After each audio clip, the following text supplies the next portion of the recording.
जय हिंद दोस्तों। आज हम एक नए लेसन के साथ, नए अध्याय के साथ, और आज हम जो लेसन लाए हैं बच्चों, वो आपके लिए लाए हैं। सबसे पहले खनिज तथा ऊर्जा संसाधन। खनिज तथा ऊर्जा संसाधन जो कि आपके कक्षा 10 का, जो आपके भूगोल का अध्याय 5वां पाठ है। और ये लेसन आपके लिए बहुत ही महत्वपूर्ण लेसन होने वाला है, क्योंकि इसी लेसन से आपके जो बोर्ड संबंधी क्वेश्चन है, जो इससे बहुत इंपॉर्टेंट बनते हैं। और साथ में जो आपका जो मैप वर्क है, जो नक्शा संबंधित है, वो भी आपके यही लेसन से रहेगा। तो इस लेसन के अंदर अगर हम बात करें तो इसके अंदर हम मैप के बारे में समझेंगे। किसके बारे में समझेंगे बच्चों? मैप के बारे में। और इसी लेसन के अंदर हम बहुत से खनिज और लोहे, कोयले आगे आदि की वगैरह में क्या पढ़ेंगे और जानेंगे। तो आइए बच्चों इस लेसन को शुरू करते हैं। सबसे पहले तो पाठ का नाम है खनिज तथा ऊर्जा संसाधन। जैसा कि आप जान पा रहे हैं यहाँ खनिज, तो सबसे पहले तो हम ये जानेंगे खनिज क्या है या खनिज किसे कहते हैं। फिर हम पढ़ेंगे ऊर्जा संसाधन के बारे में। तो सबसे पहले आइए हम बच्चों खनिज के बारे में देखते हैं। तो ये कह रहा है कि खनिज एक प्राकृतिक रूप से विद्यमान समरूप तत्व है। भाई खनिज एक तरह से अगर देखा जाए तो क्या है बच्चों? प्राकृतिक रूप से विद्यमान है, प्राकृतिक रूप से सभी जगह समान रूप में क्या है? विद्यमान तत्व है। ठीक है। तो जिसकी एक निश्चित आंतरिक संरचना होती है, यानी खनिज कहने का मतलब क्या है कि पृथ्वी के अंदर, किसके अंदर बच्चों? पृथ्वी के अंदर एक निश्चित आंतरिक, यानी अंदर तक जाने के बाद खनिज मिलते हैं। हम सोचें कि इसको थोड़ी सी पृथ्वी को खोदा, खनिज मिल गया, नहीं। तो यही बात ये कह रहा है कि जिसकी एक आंतरिक निश्चित संरचना है। ठीक है। और यह अनेक रूपों में पाए जाते हैं। ठीक है। खनिज हमें अनेक रूपों में प्राप्त होते हैं, जिसमें कठोर अगर बात करें तो हीरा है। कठोर क्या है बच्चों? हीरा। और नरम क्या है? चूना तक क्या सम्मिलित है। अगर तो देखो खनिज का एक प्राकृतिक रूप से विद्यमान है, समरूप तत्व है। अगर बात करें तो जिसकी एक आंतरिक क्या होती है? निश्चित संरचना होती है। ठीक है। और यह अनेक रूपों में पाया जाता है। अगर कठोर की बात करें तो हीरा, और नरम की बात करें तो आपके चूना। अगर ये डेफिनेशन आपको थोड़ी हार्ड लग रही है तो नीचे वाली भी देखिए थोड़ी सी। खनिज क्या है? तो खनिज एक प्राकृतिक पदार्थ है। सीधी सी बात भाई, खनिज क्या है भाई? प्रकृति से प्राप्त हो रहे, तो खनिज क्या है बच्चों? प्राकृतिक पदार्थ है। ठीक है। जिसके निश्चित रासायनिक व भौतिक गुण होते हैं। कोई भी खनिज होता है उसके अपने आप में निश्चित कोई रासायनिक और भौतिक गुण होता है। तो बच्चों सबसे पहली चीज कि खनिज क्या एक प्राकृतिक पदार्थ है। ठीक है। जिसके क्या होते हैं? एक रासायनिक और भौतिक गुण होते हैं। खनिजों के अंदर क्या होता है? रासायनिक या भौतिक गुण होते हैं। ठीक है। जब इनकी उत्पत्ति, खनिजों की उत्पत्ति हमें या तो कार्बनिक रूप में होगी या अकार्बनिक रूप में होगी। तो तीन चीजें, खनिज एक प्राकृतिक पदार्थ है जिसकी एक निश्चित रासायनिक और भौतिक गुण होते हैं, यानी जिसके अंदर खनिजों में क्या होते हैं? रासायनिक और भौतिक गुण होते हैं। ठीक है। और इसकी उत्पत्ति की बात करें तो या तो कार्बनिक रूप में या अकार्बनिक रूप में होती है। उसे हम क्या कहते हैं? खनिज कहते हैं। क्या कहते हैं बच्चों? खनिज कहते हैं। आगे देखिए, ऊर्जा संसाधन किसे कहते हैं? देखो हम कोई भी लेसन स्टार्ट करते हैं तो सबसे पहले उस लेसन का बेस, उस लेसन का अर्थ, उस लेसन के नाम का अर्थ हमें क्या होना चाहिए? मालूम होना चाहिए। तो ऊर्जा संसाधन, तो ऊर्जा संसाधन किसे कहेंगे? ऊर्जा का मतलब क्या होता है? Energy, power.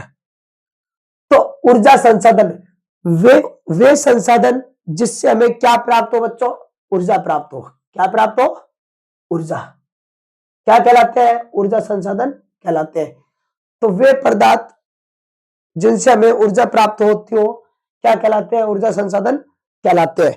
तो आइए इसी लेसन को आगे बढ़ाते हुए शुरू करते हैं कि खनिज हमारे जीवन के अनिवार्य भाग है। यानी अगर हमारा मनुष्य जीवन है, हमें किसी न किसी प्रकार के खनिजों की आवश्यकता होती है। और लगभग हर चीज चीज जो हम क्या करते हैं बच्चों? इस्तेमाल करते हैं। एग्जाम्पल के लिए एक छोटी सी सुई से लेकर एक बड़ी से बड़ी इमारत या बड़े से बड़े अगर जहाज की भी बात करें तो वो भी किससे बना है बच्चों? खनिजों से बना हुआ है। किससे बना हुआ है? खनिजों से बना है। तो खनिज के बारे में हमने पहले ही देख लिया कि खनिज है क्या। तो ये कह रहा है कि खनिज एक प्राकृतिक रूप में सभी जगह विद्यमान है, जिसकी एक आंतरिक संरचना होती है और ये अनेक रूपों में पाया जाता है। कठोर अगर पूछे तो हीरा, और नरम पूछे तो चूना चूना। या फिर थोड़ी इजी देख लो कि खनिज एक प्राकृतिक पदार्थ है जिसके अपने भौतिक और रासायनिक क्या होते हैं? गुण होते हैं। या फिर जिसके रासायनिक और भौतिक गुण होते हैं। इसकी उत्पत्ति हमें दो रूप में, या तो वो कार्बनिक हो सकता है या अकार्बनिक हो सकता है। आगे देखिए इसी को बढ़ाते हुए कि चट्टाने खनिजों के समरूप तत्वों की यौगिक है। क्या बच्चों? चट्टाने।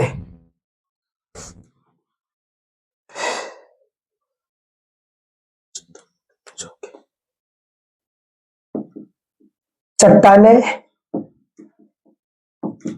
खनिजों के समरूप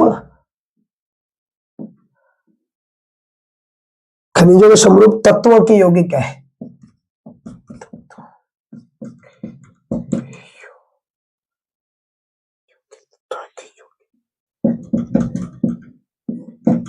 यौगिक है। कुछ चट्टानें या चूना पत्थर केवल एक ही खनिज से बनी है, लेकिन अधिकतर चट्टानें विभिन्न अनुपातों के खनिज से मिली है बनी है। ये कह रहा है कि कुछ चट्टानें होती है जो खासकर एक ही पदार्थ से या एक ही खनिज से बनी हुई होती है, और जबकि बहुत सारी चट्टानें होती है जिनके अंदर क्या होता है, कई प्रकार के क्या पाए जाते हैं, खनिज पाए जाते हैं। फिर भी अगर देखा जाए तो भारत में 2000 से अधिक खनिजों की पहचान की जा चुकी है।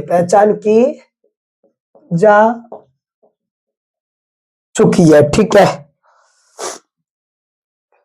पहचान की जा चुकी है, और अधिकतर चट्टानों में केवल कुछ ही खनिजों की बहुतायत जाता है। यह कहने का मतलब क्या है? अधिकतर चट्टानों में कुछ ही खनिजों की बहुतायत है। ये क्या कह रहा है कि अधिकतर जो चट्टानें हैं उसमें कुछ ही क्या खनिज क्या बहुत मात्रा में पाए जाते हैं। अधिकतर चट्टानें होती है जिसके अंदर कुछ ही खनिज पाए जाते हैं। ये चीज हमें क्या कह रहा है? तो देखिए, चट्टानें खनिज को समरूप तत्वों का यौगिक है। भारत में 2000 से ज्यादा क्या खनिजों की पहचान हो चुकी है, और हमारे यहाँ केवल एक ही खनिज से, ये क्या कह रहा है कि जो चूना पत्थर वो एक ही खनिज से बनी है, जबकि कई चट्टानें वो विभिन्न प्रकार के क्या खनिजों से बनी हुई है। और 2000 से ज्यादा हमने खनिजों की पहचान कर लिया, और अधिकतर चट्टानों में कुछ ही खनिज क्या बहुत ज्यादा मात्रा में पाए जाते हैं। तो खनिज एक विशेष निश्चित तत्वों का योग है, और उन तत्वों का निर्माण के भौतिक व सामान्य परिस्थितियां है। देखो बच्चों, अगर हम बात करें तो खनिजों की कुछ विशेषताएं होती है। क्या होती है? खनिजों की कुछ विशेषताएं होती है। जैसे देखो, मैं लिखवा देता हूं यहां आपको थोड़ा सा, ठीक है ना, बेसिक के तौर पर खनिजों की विशेषताएं।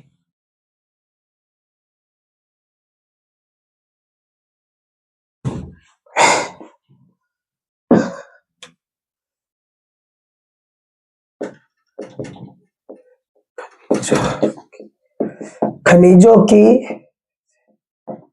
विशेषता, पहली विशेषता कि इनका धरातल पर वितरण असमान होता है। धरातल पर इनका वितरण है वो कैसा है? असमान है। ठीक है। सेकंड कि खनिज समय के साथ समाप्त हो जाएंगे। खनिज समय के साथ समाप्त हो जाएंगे। ठीक है। थर्ड, इनके निर्माण में अधिक समय लगता है, जो कि मानव आयु से बहुत अधिक है। ये क्या कह रहा है कि खनिजों की पहली विशेषता कि इनके धरातल के ऊपर, पृथ्वी के ऊपर सभी जगह खनिज हमें समान रूप से नहीं दिखाई देते हैं। कहीं पर खनिज है तो कहीं पर नहीं है। तो इस प्रकार खनिजों का धरातल पर वितरण कैसा है? असमान है। अगर हम बात करें तो खनिज समय के साथ क्या होते जाएंगे? समाप्त होते जाएंगे। इसके अलावा ये कह रहा है कि इसकी जो निर्माण प्रक्रिया है वो बहुत ज्यादा समय है। इतना टाइम लगता है खनिजों को बनने में कि जो मानव आयु की अवधि से क्या भी है, बहुत अधिक है। फिर क्या कह रहा है कि कुछ खनिज पृथ्वी के भूगर्भ से भी प्राप्त होते हैं। कुछ खनिज पृथ्वी के भूगर्भ से प्राप्त होते हैं। प्राप्त, क्योंकि कुछ खनिज है जो कि क्या है, पृथ्वी के भूगर्भ से प्राप्त होते हैं बच्चों। अगर हम बात करें तो खनिजों के अंदर, तो इनके अंदर ध्वनिकता आती है। खनिजों, तो खनिजों में क्या है, विविध रंग, अलग अलग रंग के इनकी कठोरता, इनके अंदर चमकता और घनत्व क्या अलग अलग पाया जाता है। तो खनिजों की कुछ विशेषता होती है कि खनिज कठोर और नरम भी होते हैं, चमकदार भी होते हैं। अगर बात करें तो इनमें ध्वनिकता भी और घनत्व वगैरह ये सारी चीजें इसके अंदर होती है। तो बच्चों ये था। अगर हम एक बार इसका स्क्रीनशॉट लेना चाहो तो ले सकते हो।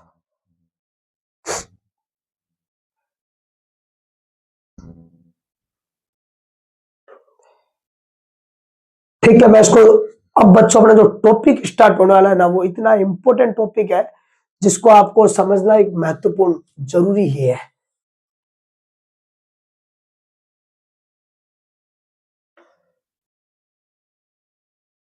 और इतने अच्छे तरीके से उसको समझेंगे हम।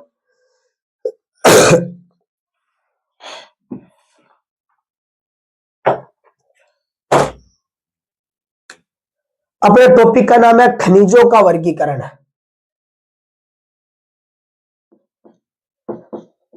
खनिजों का वर्गीकरण, ठीक है। किसका वर्गीकरण? खनिजों का। तरीके देख लो, आप भी साथ में अगर बनाना चाहते हो तो साथ साथ में क्या इसको बना सकते हो, बिल्कुल मेरी तरह। तो खनिज अगर बात करें बेटा, तो मुख्यतः तीन प्रकार के होते हैं। कितने प्रकार के होते हैं? तीन। पहला खनिज है वो है धात्विक खनिज।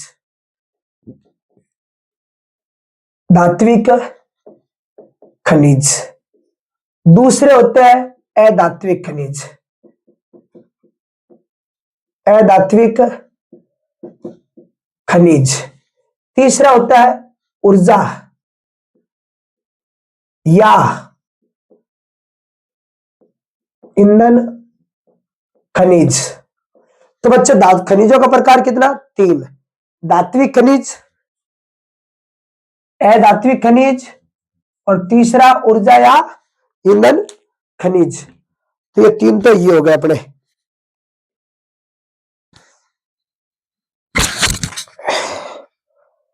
तो बच्चों अब देखिए ध्यान से, धात्विक खनिज बच्चों दो प्रकार के होते हैं, तीन प्रकार के होते हैं। कितने प्रकार के बच्चों? तीन। इसको हम एक काम करते हैं, इसको अपने इस टाइप से बना लेते हैं। इसको थोड़ा सा, अपने पास स्पेस कम है, थोड़ा उसको ध्यान से रखते हुए। धात्विक खनिज बच्चों कितने प्रकार के होते हैं? तीन। पहला प्रकार लोह खनिज। लोह खनिज। पहला कौन सा बच्चों? लोह खनिज। दूसरा अगर हम बात करें तो अलोह खनिज। कौन सा बच्चों?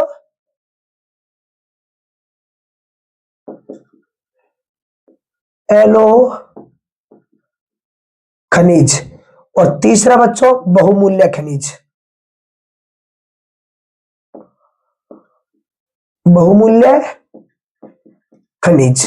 देखो बच्चों, सबसे पहले खनिजों का वर्गीकरण। पहला कौन सा? धात्विक खनिज। दूसरा अधात्विक खनिज। तीसरा ऊर्जा संसाधन या ऊर्जा खनिज या ईंधन खनिज। सबसे पहले इसको देखो, धात्विक खनिज किसे कहते हैं? धात्विक खनिज, इसकी डेफिनेशन में यहां लिख रहा हूं। धात्विक खनिज तो वे खनिज जिनमें धातुओं की मात्रा या अंश पाया जाता हो, क्या कहलाते हैं? धात्विक खनिज कहलाते हैं। धात्विक खनिज वापस देख लेना अच्छे से, कि वे खनिज या फिर वे धात्विक खनिज जिनमें क्या है, धातु की मात्रा या अंश पाए जाते हो, क्या कहलाते हैं? धात्विक खनिज कहलाते हैं। सेकंड है धात्विक खनिज। दात्विक खनिज। तो देखिए बच्चों, वे खनिज जिनमें धातुओं की मात्रा या अंश नहीं पाए जाते हैं, क्या कहलाते हैं? अधात्विक खनिज बच्चों कहलाते हैं। क्या कहलाते हैं बच्चों? अधात्विक खनिज। धात्विक खनिज कौन से होते हैं? जिनके अंदर धातुओं की अंश या मात्रा पाई जाती है वो धात्विक खनिज है, और जिसके अंदर धातुओं की अंश या मात्रा नहीं पाई जाती वो क्या बच्चों? अधात्विक खनिज है। तीसरा आपके ऊर्जा खनिज।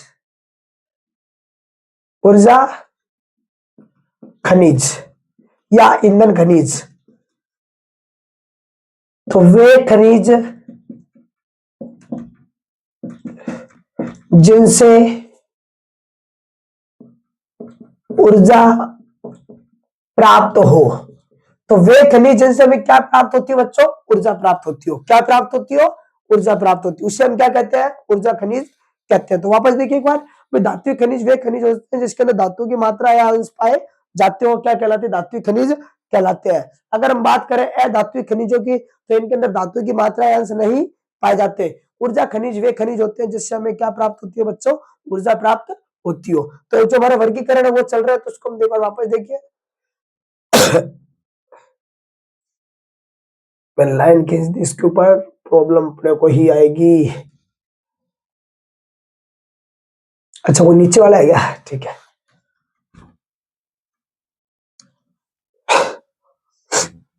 आगे देखिए ध्यान से।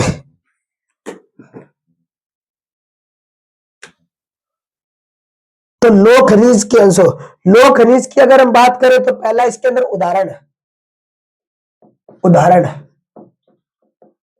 एक तो लोह अयस्क, एक तो लोह खुद आ जाएगा, लोह अयस्क। दूसरा अगर बात करें तो लोहे के अंदर तो लोहा, एक मैग्नीज निकल कोबाल्ट। इसके अलावा क्या जाएगा? मैग्नीज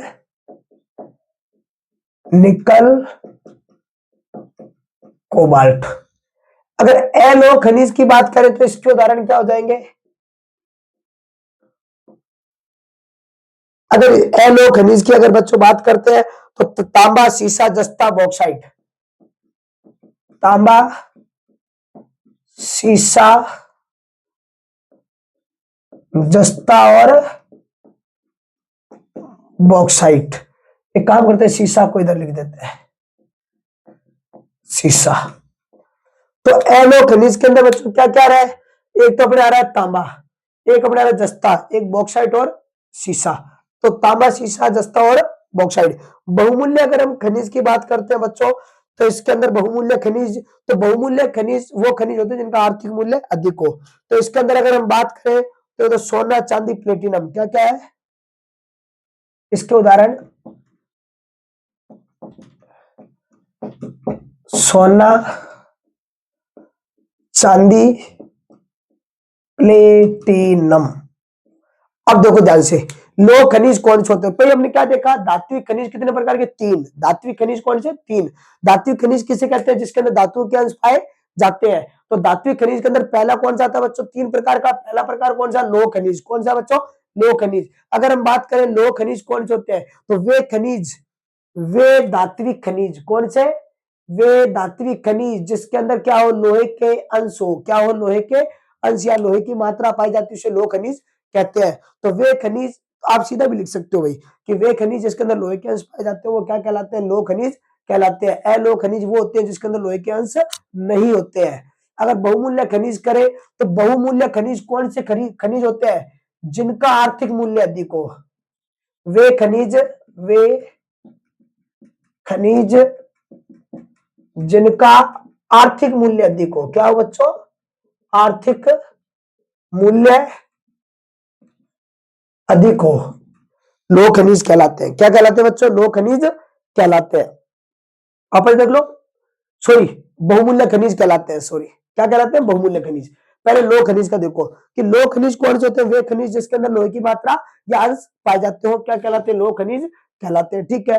एलो खनिज कौन से जिसके अंदर लोहे की अंश या मात्रा नहीं पाई जाती हो, एलो खनिज कहलाते हैं। और बहुमूल्य खनिज कौन से होते हैं, तो बहुमूल्य खनिज वे खनिज होते हैं जिनका आर्थिक मूल्य अधिक हो। क्या हो बच्चों, आर्थिक मूल्य अधिक हो।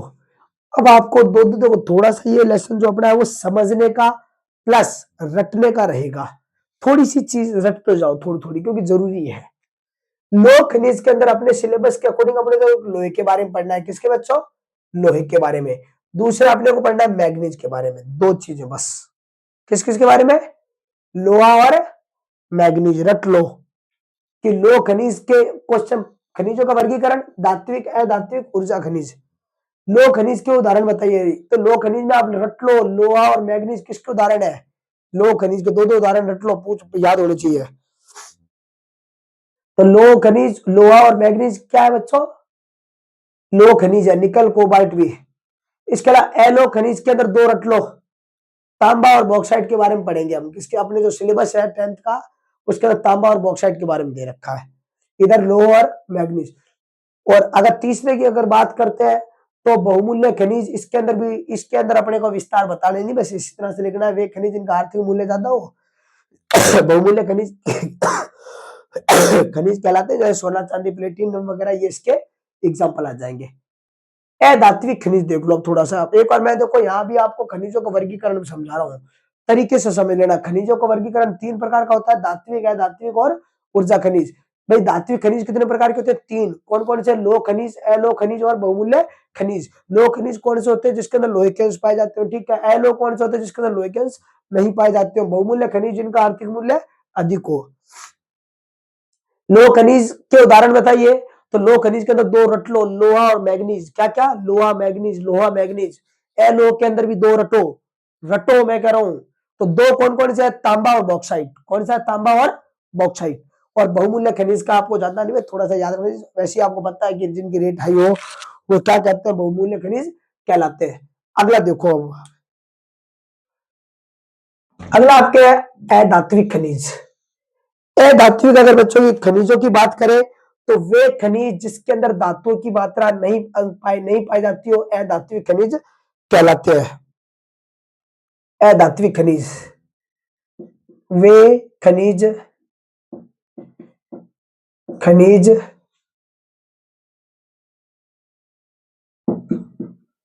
जिनमें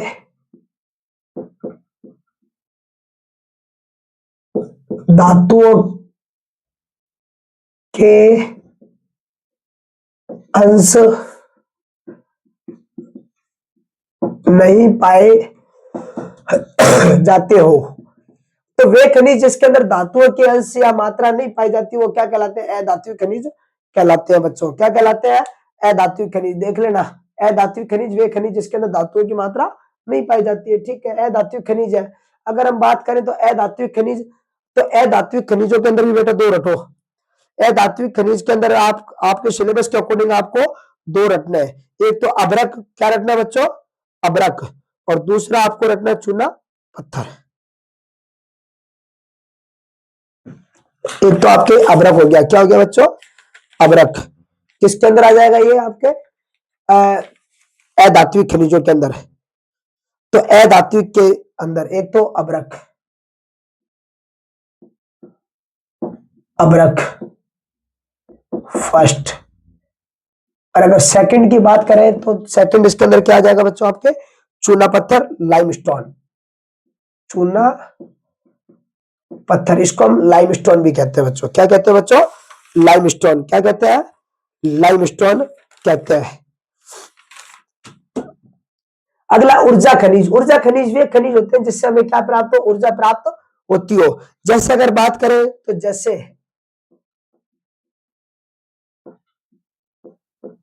कोयला, पेट्रोलियम,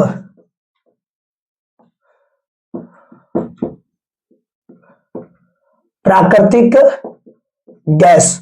कोयला, पेट्रोलियम, प्राकृतिक गैस। अगर हम बात करें ये जो ऊर्जा खनिज है, तो ये तीनों, कोयला, पेट्रोलियम, प्राकृतिक गैस, इनको हम जीवाश्म ईंधन भी कहते हैं। क्या कहते हैं बच्चों, जीवाश्म ईंधन। बहुत बार आता है क्वेश्चन कि जीवाश्म ईंधन क्या है, तो रट लो अच्छे से कि कोयला, पेट्रोलियम, प्राकृतिक गैस क्या कहलाते हैं? जीवाश्म ईंधन कहलाते हैं। कौन कौन से? कोयला, पेट्रोलियम, प्राकृतिक गैस, ये तीनों जीवाश्म ईंधन है। इसके अलावा अगर बात करें तो अपने जो ऊर्जा, जो नवीकरणीय ऊर्जा संसाधन है, वो भी इसके अंदर आ जाएंगे, जिसके अंदर जो अपने सौर ऊर्जा है, पवन ऊर्जा है, भूतापीय ऊर्जा वगैरह ये हो गई, बायोगैस वगैरह, ये भी इसके अंदर आ जाएंगे। एक और वापस रिवाइज करवा देता हूँ, तरीके से देख लेना।